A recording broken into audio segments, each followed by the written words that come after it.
Coba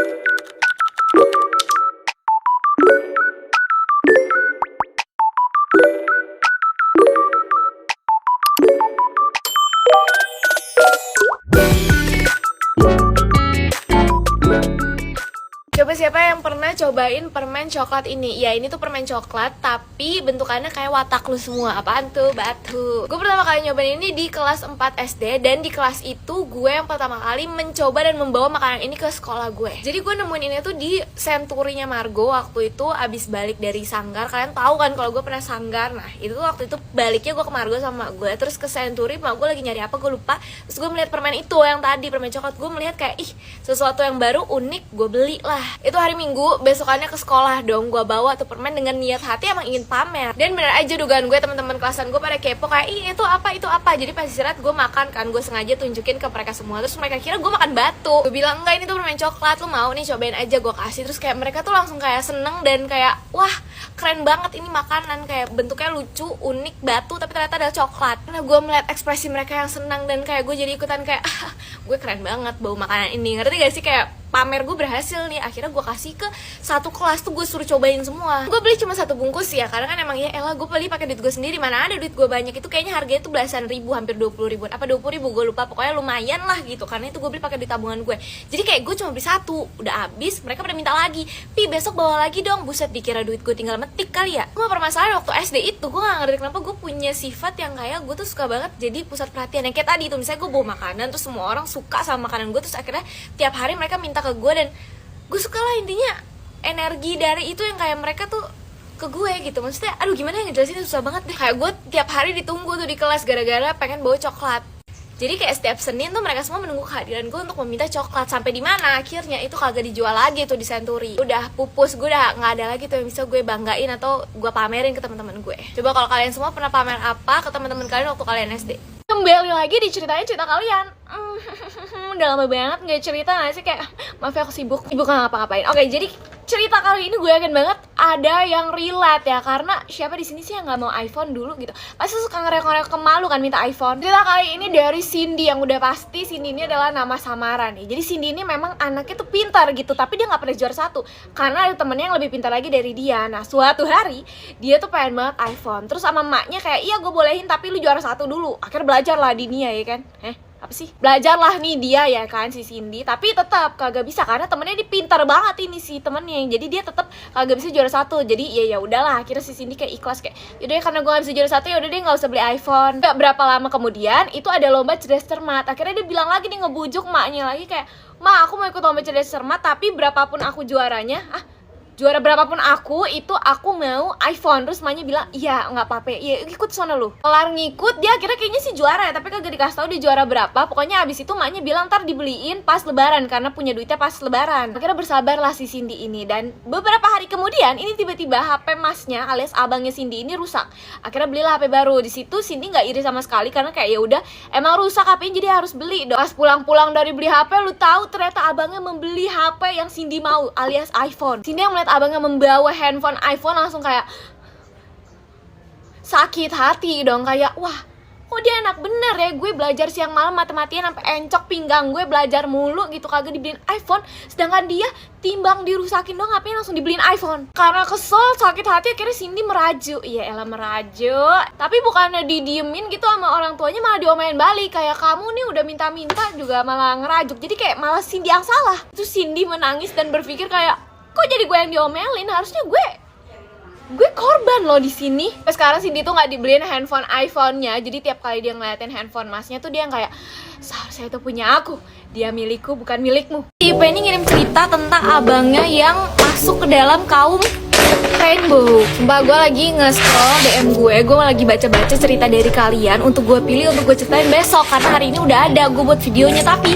nggak jadi. Gue mau ceritain sekarang juga karena ini membagongkan banget. Nah username-nya ini yang ngirim nggak mau disebut, jadi kita sebut saja pengirimnya ini, sendernya namanya Ipe. Kejadian waktu si Ipe kelas 2 SMP dan dia ini punya abang namanya Randy. Abangnya ini, si Randy ini punya teman namanya Reno yang emang bentukannya tuh kayak cowok tapi putih bersih cakep, cantik gitu loh kalau misalnya jadi cewek. Suatu hari si abangnya ini ngajak Reno temennya untuk ke rumahnya berdua doang. Dia bilangnya sih mau kerja kelompok, masuklah ke kamar. Ini kagak ada curiga-curigaan nih si Ipeh kan sama abang, kayak udah mungkin mau kerja kelompok aja. Dan dia pada saat itu nggak ngerti yang namanya ada kaum rainbow alias pelangi itu. Akhirnya dia mau pergi lah nih ke rumah temennya namanya Nina. Pamit lah dia sama abangnya, bang gue mau ke rumah temen gue dulu, Nina paling agak lamaan pulangnya. Terus si abangnya jawab kayak begini, oh ya udah ntar kalau pulang kabarin gue. Nah si Ipeh bingung kayak ngapain gue harus ngabarin lo ya kan, jadi curiga nih dia. Kira si Ipeh memutuskan untuk tidak ke rumah Nina, tapi dia berakting berlagak seperti keluar rumah gitu, kayak mau ke rumahnya si Nina. Jadi emang posisi kamar abangnya itu paling depan. Akhirnya si Ipeh berakting kayak buka pagar pura-pura keluar rumah biar abangnya mempercaya bahwa dia keluar, padahal dia ngintip nih di jendela. Dan lo tahu apa yang dilihat Ipeh di dalam adalah mereka nih, abangnya sama temen yang mengeluarkan sesuatu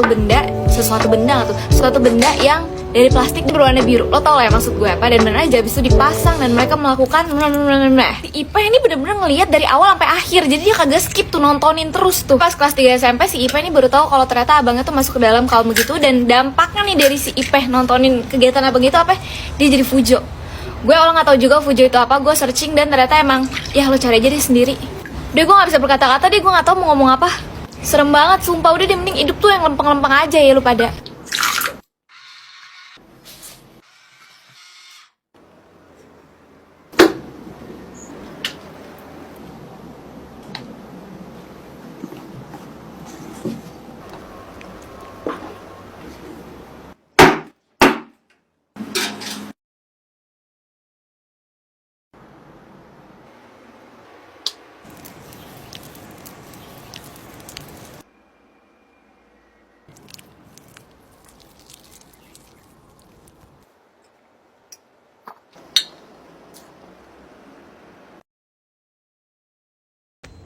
Hai, jadi hari ini gue akan menceritakan cerita orang lain.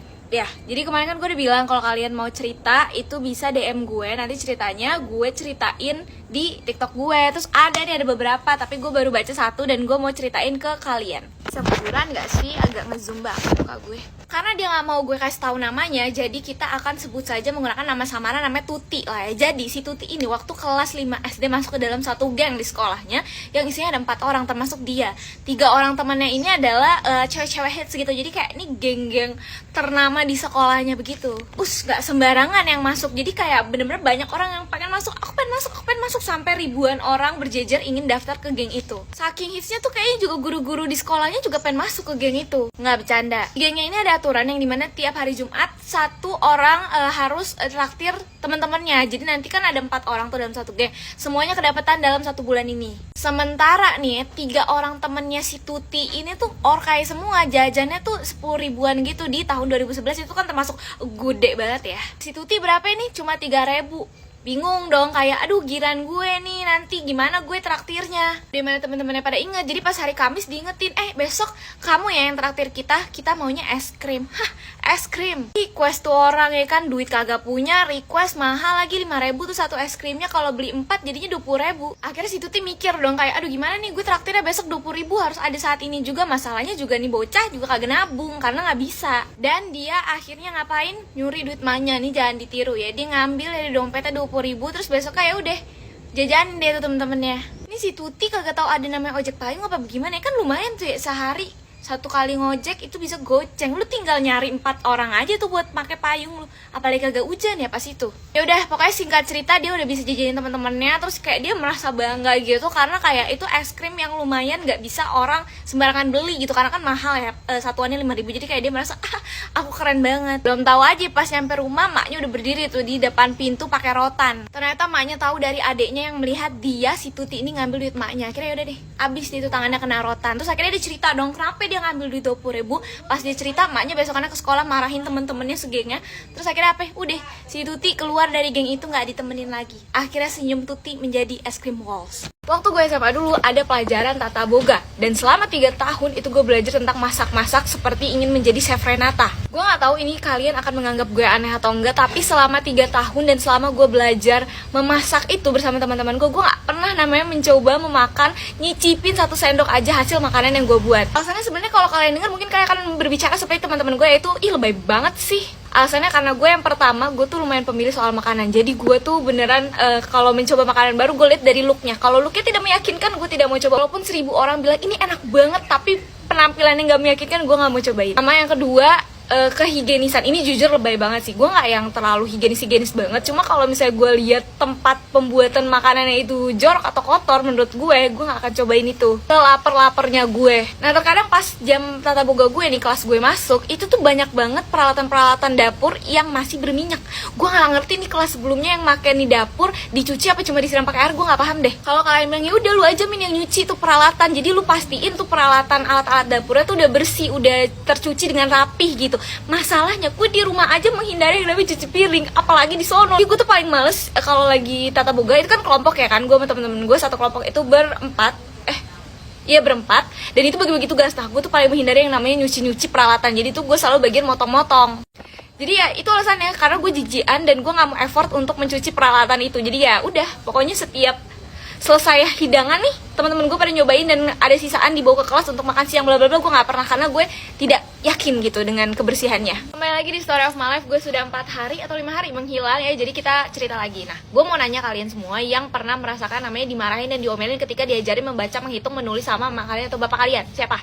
Tapi kali ini gue gak akan ceritain pengalaman gue, karena jujur gue gak inget satu spesifik momen yang dimana gue dimarahin atau diomelin gara-gara gue gak bisa belajar menghitung, membaca, atau menulis. Yang gue inget malah momennya Farhan ketika dia dimarah-marahin gara-gara dia lemot. Jadi Farhan itu tuh gak TK, dia langsung masuk SD, otomatis diajarin basic-basic yang kita pelajarin pas TK, kayak apa sih, alfabet bla bla bla, ngitung-ngitung dasar basic gitu tuh diajarin sama emak gue. Ada nih suatu malam nih dia lagi belajar, gue nggak tahu lagi diajarin apa sama emak gue, pokoknya lagi belajar lah sama emak gue gitu. Di situ gue lagi makan, terus posisi ruang makan gue tuh langsung seberang-seberangan sama ruang tamu yang dimana Farhan lagi belajar di situ. Ini orang entah emang kagak fokus atau emang kagak mut-mutan belajar, jadi kayak dia tuh ogah-ogahan gitu belajarnya. Terus kayak udah diajarin sama emak gue sekali, 2 kali, ini masih kagak ngerti juga, gak bisa ngikutin lah, gak bisa nangkep gitu yang diajarin sama emak gue. Mungkin emak gue kesel karena lama-lama kayak, nih anak dari tadi kagak bisa-bisa gitu. Sampai dimana akhirnya emak gue ada emosi gitu, akhirnya dicubit tuh pahanya. Nih waktu kecil gue yakin gak cuma gue doang nih sama abang gue yang udah temenan banget sama cubitan emak gue. Pedes banget itu rasanya kan, perih pedes campur aduk. Abis dari situ baru tuh, setelah kena cubitan banget, baru tuh si Farhan belajar sambil nangis-nangis. Gue yang pada saat itu belum bersekolah dan belum belajar begitu langsung menjadi acuan gue, kayak aduh gue nggak mau deh nih yang namanya pas belajar sama mak gue terus gue nggak bisa, ntar gue bisa dicubit. Kayaknya setelah gue pikir-pikir kenapa gue nggak punya ingatan khusus spesifik momen gue dimarah-marahin sama mak gue tuh, karena mungkin gue tiap belajar sama mak gue kayak gue udah bisa gitu, gue nggak selemot itu, karena menjadi acuan gue tuh kejadian Farhan. Gue nggak mau dicubit sama mak gue perkara gue lemot doang soal belajar.